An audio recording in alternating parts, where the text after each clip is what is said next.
विद्यार्थ्यांसाठी, पालकांसाठी, शिक्षकांसाठी आणि शाळांसाठी आताच्या क्षणाची सर्वात मोठी ब्रेकिंग न्यूज आहे. ती म्हणजे 2री ते 5वीच्या विद्यार्थ्यांसाठी आता कृती कार्यक्रम.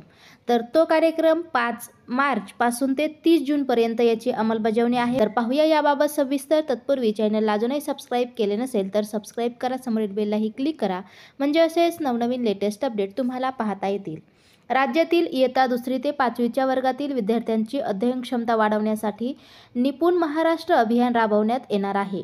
या अंतर्गत कृती कार्यक्रमाची अंमलबजावणी शाळांना 30 जूनपर्यंत करावी लागणार असून भाषा आणि गणित या विषयासाठीच्या अध्ययन क्षमता साध्य करण्यासाठी उपाययोजना कराव्या लागणार आहेत. तर शालेय शिक्षण विभागाने याबाबतचा शासन निर्णय प्रसिद्ध केला आहे.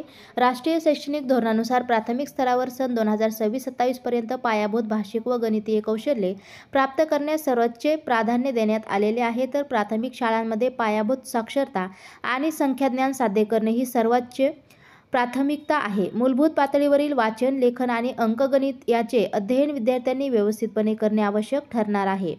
अभियानात विद्यार्थी, पालक, शाळा, शिक्षक, समाज आणि शासकीय यंत्रणांनी समन्वयाने पुढाकार घेऊन राज्यातील सर्व विद्यार्थ्यांच्या भावी शिक्षणाचा पाया मजबूत करणे गरजेचे असल्याचे नमूद करण्यात आले आहे.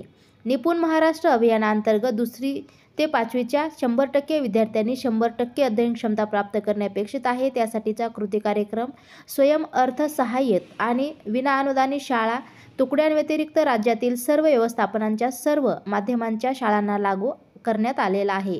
नियंत्रणाबाहेरील कारणांचा विचार करून 2री ते 5वीच्या वर्गातील किमान 75% विद्यार्थ्यांनी कृती कार्यक्रमांतर्गत अपेक्षित अध्ययन क्षमता प्राप्त करण्याचे ध्येय अभियानात ठेवण्यात आले आहे. 6वी ते 8वीच्या विद्यार्थ्यांना ऐच्छिक स्वरूपात यात सहभागी होता येणार आहे.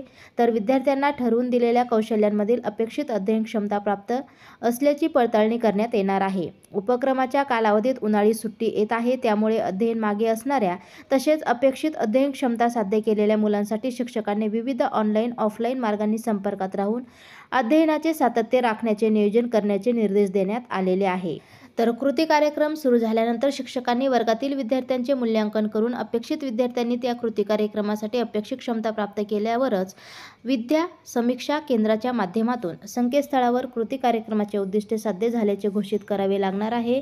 शिक्षकांनी स्वतःची कृती कार्यक्रमासाठी अपेक्षित अध्ययन स्तर प्राप्त करून घोषित केलेल्या प्रत्येक वर्गाला पर्यवेक्षकीय यंत्रणेमार्फत त्वरित भेट देऊन विद्यार्थी, शिक्षक आणि शाळेचे कौतुक करण्यात येणार आहे, असे नमूद करण्यात आले आहे.